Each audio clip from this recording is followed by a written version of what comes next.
"I'm not pretty," the bride whispered, standing on the platform with her face turned half away, bracing for the man to send her back. And the cowboy looked at her a long moment and said, "I didn't order pretty. I ordered honest. Hold that picture, because we are going to come back to it, and it will mean a great deal more when we do." It was a raw morning in the spring of 1879, at a wind-blown railroad stop called Kearney Junction, on the Nebraska plains.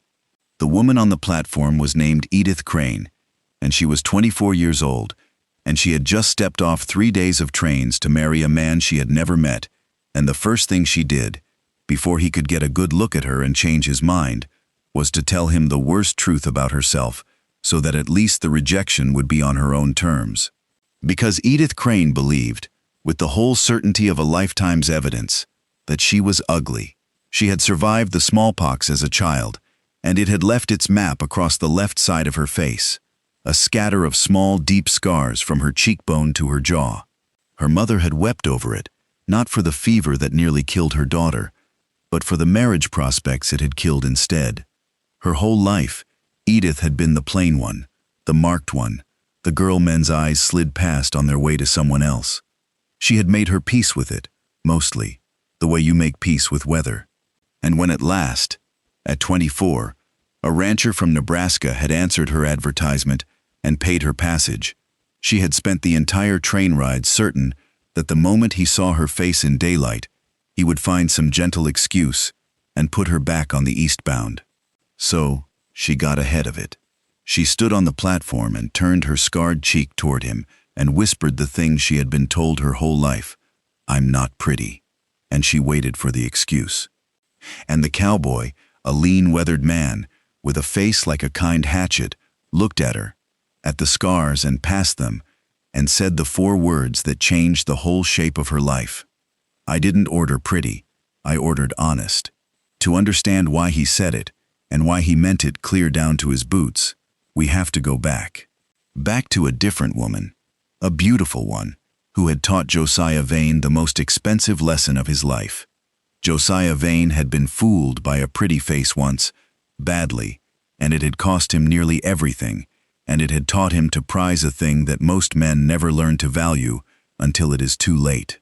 2 years before he ever wrote to Edith Crane, Josiah had been engaged to marry a woman named Lucinda Fay, and Lucinda Fay had been the loveliest thing ever to step down off a stage in that part of Nebraska. Golden hair, a laugh like water, a face that stopped conversation. Josiah, who was 36 then and had a good ranch and a lonely house, had fallen for that face like a tree falling, all at once and with a crash. She had come out from Chicago answering the same kind of advertisement, and she had smiled at him and made him feel, for a few sweet months, like the luckiest man in the territory. And she had lied about everything.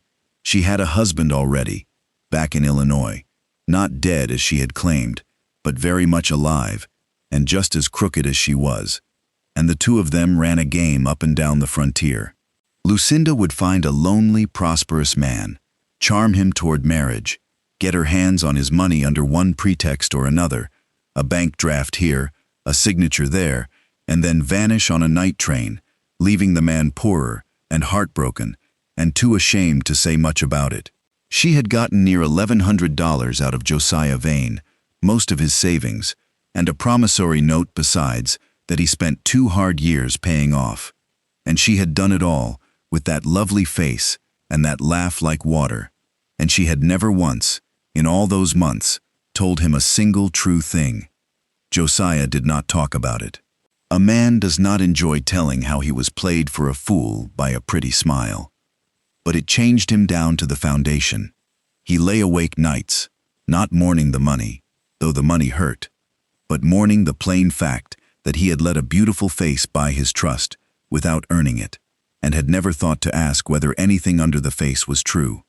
He decided, in those wakeful nights, that if he ever went looking for a wife again, he would go looking for the one thing Lucinda Fay had never possessed. He would go looking for honesty, and he would count beauty as worse than nothing, a snare, a thing that had already cost him too dear. When Josiah Vane finally worked up the nerve to advertise for a wife again, 2 years wiser and a good deal more careful, he wrote the strangest matrimonial notice the Nebraska papers had run in a long while. Most such notices bragged. The men described their acres and their prospects, and asked for a young woman of pleasing appearance and gentle disposition. Josiah's notice did the opposite. It said, near enough word for word, that a plain living rancher of 40 wanted a wife who valued honesty above all things, that he cared nothing for beauty and considered it no recommendation, and that any woman who wrote him had best tell him the plain truth about herself, the hard parts included, because he had been lied to prettily once and would rather have an ugly truth than a lovely lie any day he had left to live. It was, everyone agreed, a peculiar way to court. A few women wrote anyway, and most of them, out of long habit, wrote to charm, describing their beauty and their sweetness, and Josiah set every one of those letters aside, because they had missed the entire point of what he asked, except one. A woman named Edith Crane wrote from Ohio, and her letter began, "You say you want the truth, so here it is, and I expect it will end our correspondence before it starts. I am not pretty. I had the smallpox as a girl, and it scarred my face, and men do not look at me twice, and I have stopped expecting them to. I can cook and keep accounts, and I am strong, and I do not complain. But if it is a comely wife you truly want, and are only saying otherwise, then do not waste your postage or my hope, because I have had my hope wasted enough." Josiah Vane read that letter 3 times by the lamp, and then he sat down and wrote back, and his hand was not quite steady, because he had asked for honesty as a kind of test, and here was a woman who had passed it in the very first line, at real cost to herself, telling him the hard truth up front when a lie would have served her better. He wrote back that same night. He wrote that her letter was the finest thing he had read in 2 years, and that he was sending her passage, and that she should come. There is a line of Thomas Jefferson's that Josiah Vane could not have quoted, but had come to live by all the same. Honesty is the first chapter in the Book of Wisdom, Jefferson wrote to a young relative in 1819. Josiah had arrived at that wisdom the hard and expensive way, by paying in full for the alternative, and now, holding Edith Crane's letter by the lamp, he understood that he had just found a woman who was born already standing on its first page. Edith Crane spent the 3 days of trains to Nebraska rehearsing her own heartbreak, because she did not believe, she could not believe, that the letter meant what it said. She had been disappointed too many times to trust a kind word on paper. A man could write anything. Writing that he did not care about beauty cost him nothing, sitting alone at his table. But a face is a different matter in the flesh, in daylight, and Edith had watched men's faces do the thing men's faces did 100 times. The little flinch, the eyes that went to the scars and then went away and did not come back, the suddenly remembered reason they had to be elsewhere. She had no reason on earth to think Josiah Vane would be any different, and every reason to think he would be exactly the same, and kinder maybe in how he did it, which somehow would be worse. So she made a plan, the way proud, wounded people do. She would not let him do it to her. She would do it to herself first. The moment she stepped off the train, before he could get a good look and start hunting for his excuse, she would tell him plainly that she was not pretty, and she would watch his face, and when the flinch came, as it always came, she would have the small, cold comfort of having called it herself, of not having stood there hoping like a fool, while a man worked out how to be rid of her. It was not much of a comfort, but it was hers, and she had learned to live on small, cold comforts, and she rehearsed her 4 words the whole way west. "I'm not pretty," said first, said flat, before he could. It was armor. It was the only armor she had. She did not once let herself imagine that the man on the platform might have his own armor, forged in his own fire, and that the 2 of them might turn out to fit together exactly along the lines of their oldest wounds. Now we are back where we began, on the cold platform at Kearney Junction, and now you know what each of them was carrying, and now the 4 words land the way they were meant to. "I'm not pretty," Edith Crane whispered, cheek turned away, braced for the flinch. And Josiah Vane, who had been ruined by a beautiful liar and had prayed for 2 years to be sent an honest woman instead, looked at the scarred, plain, frightened face in front of him, and felt something in his battered chest come loose and lift, and said, "I didn't order pretty. I ordered honest, and you just told me the hardest truth about yourself before you even told me your name, when a lie would have served you better and I'd never have known.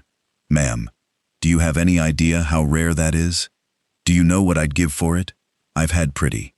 Pretty near finished me. Pretty took my money and my trust and 2 years of my life.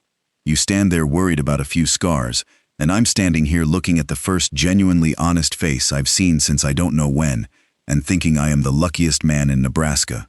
Edith Crane turned her face fully toward him then, both cheeks, scars and all, and looked at him straight for the first time, searching for the lie, the trick, the cruelty dressed up as kindness. She had a lifetime's practice at spotting it. She did not find it. She found a weathered, honest man looking back at her like she was the answer to a prayer, and it so unmade every certainty she had carried west that she, who had not wept in front of anyone in years, had to put her gloved hand over her mouth. "You mean it," she said, muffled, disbelieving.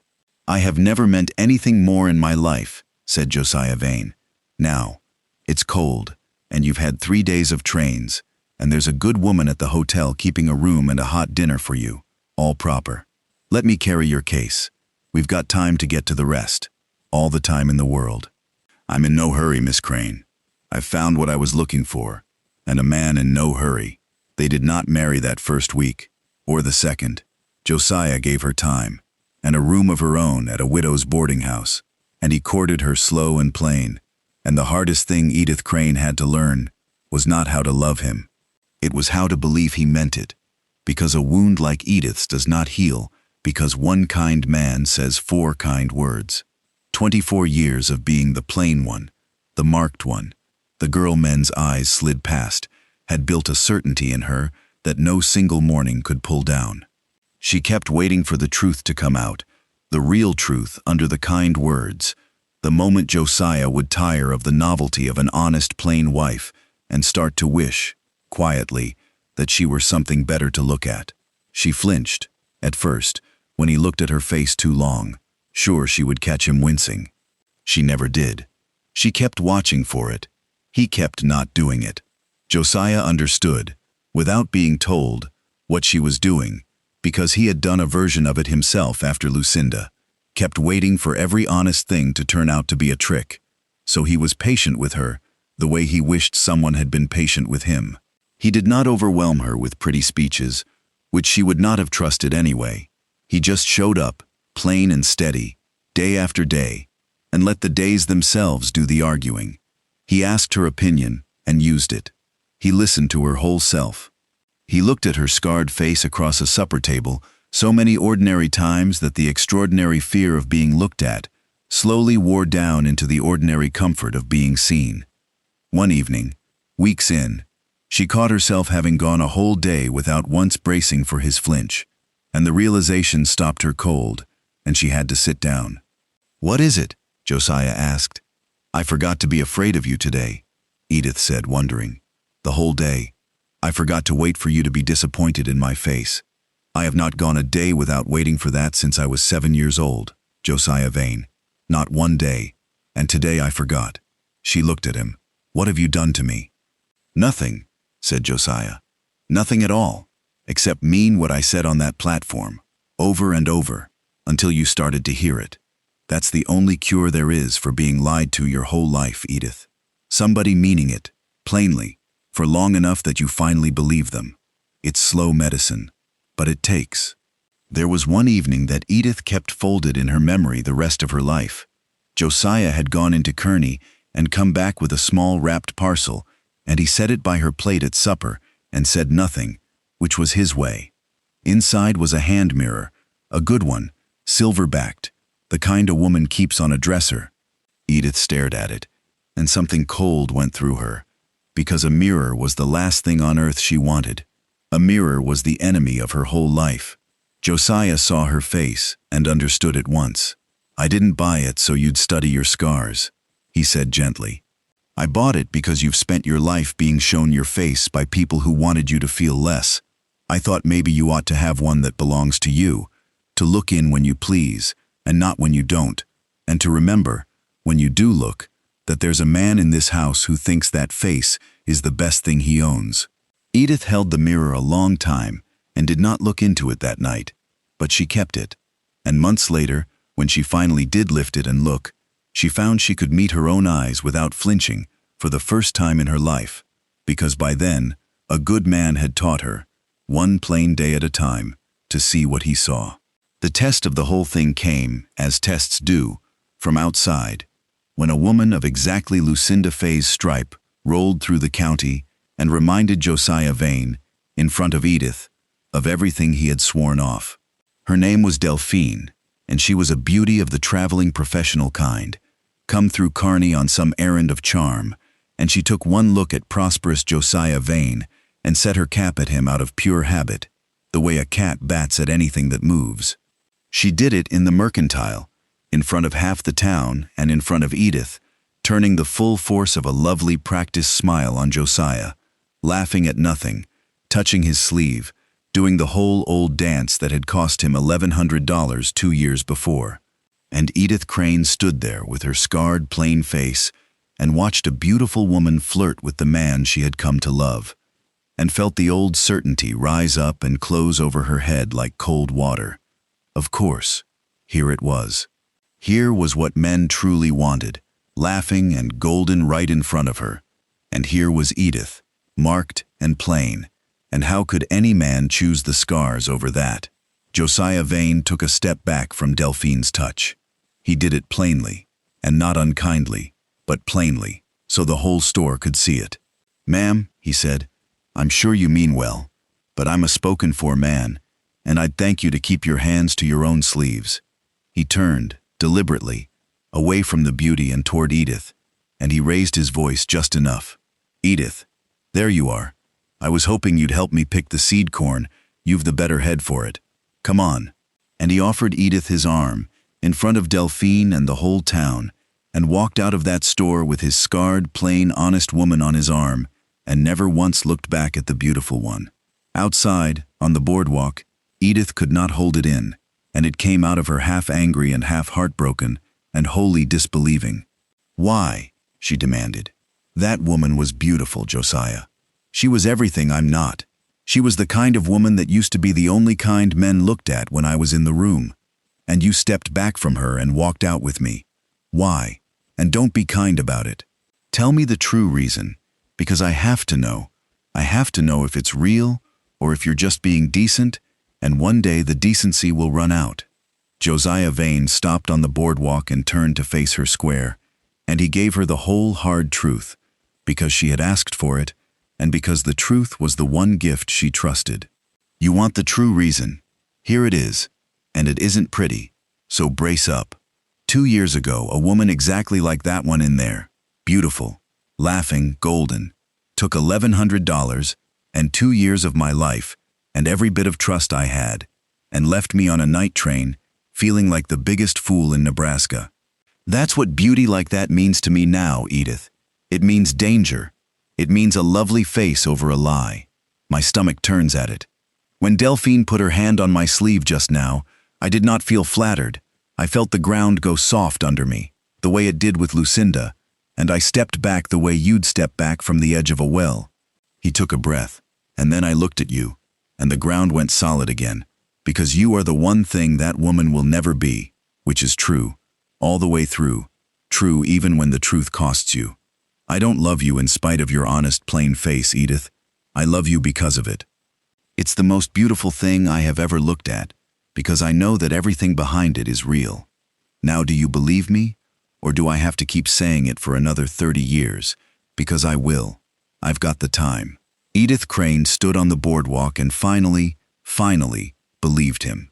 They married that autumn, and half the county came, in part out of curiosity, because the story of the rancher who advertised for honesty and the scarred woman who answered had gotten around, and people wanted to see how it would turn out. What they saw was a bride who had stopped hiding her face. Edith Crane walked into that little church with her scarred cheek to the light and her chin up, because a man had spent a whole spring and summer meaning what he said, until she believed it. And a woman who is truly believed in stops needing to turn her face away. She was not beautiful, by the measure the world used, and she had stopped caring, which is its own kind of beauty, and a rarer one. She looked, the guests agreed later, radiant, which is a word people reach for when a person is lit from the inside, and they have no better explanation. Josiah Vane watched her come up the aisle with an expression that settled the last of the county's curiosity for good. No man looks at a woman that way out of mere decency. He looked at her the way a man looks at the thing he searched for and despaired of, and finally, against the odds, found. The widow from the boarding house cried. The mercantile owner, who had witnessed the scene with Delphine, told the story for years. And somewhere far off, on some other frontier, a beautiful woman named Lucinda Fay was no doubt working her old game on some other lonely man, and never knew that the fool she had ruined had turned her lesson into the great good fortune of his life, and married the truest woman in Nebraska on the strength of it. I will tell you how it went, because you have come the whole way and earned the knowing. They were married 31 years, and they were good ones, built on the one thing Josiah Vane had learned to value above all others, and Edith Crane had been born already possessing. There was never a lie between them, not a large one and not a small one, because he had asked for honesty as the price of the marriage, and she had never known how to pay in any other coin. When something was wrong, they said so. When money was tight, they faced it together with the plain truth on the table. It is a plainer foundation than romance, honesty is. And it is also, as anyone who has built a long marriage knows, the only one that holds. Edith Crane never did become pretty, by the world's measure, and she outlived caring about it by decades.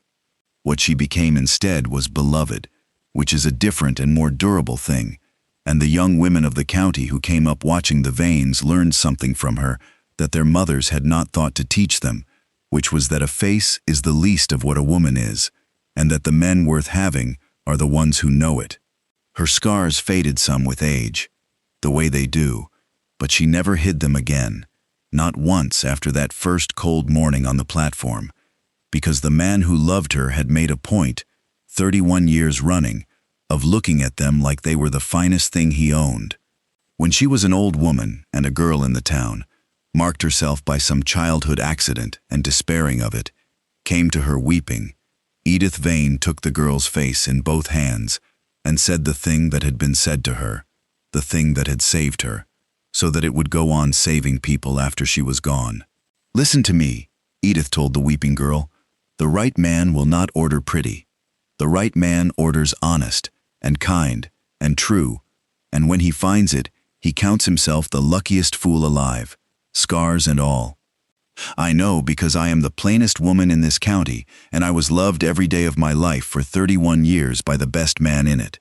And it started the morning I told him the worst thing about myself, and he told me it was the best. So you dry your face. And you never, ever, marry a man who cares more about your skin than your word. The other kind is out there. I married him. Go find yours. Here is what stays with me about the two of them. The whole world told Edith Crane her scarred face was the most important fact about her, and told it to her so long and so cruelly that she came to believe it, and built her armor around it. And it took one man, wounded in exactly the opposite place, to prove that the world had been lying, that the thing she was ashamed of was nothing, and the thing she took for granted, her plain, unbreakable honesty, was the rarest treasure a person could carry. We spend so much of our lives ashamed of the wrong things, and proud of the wrong things. Now and then somebody comes along who sees us right way round. When they do, marry them.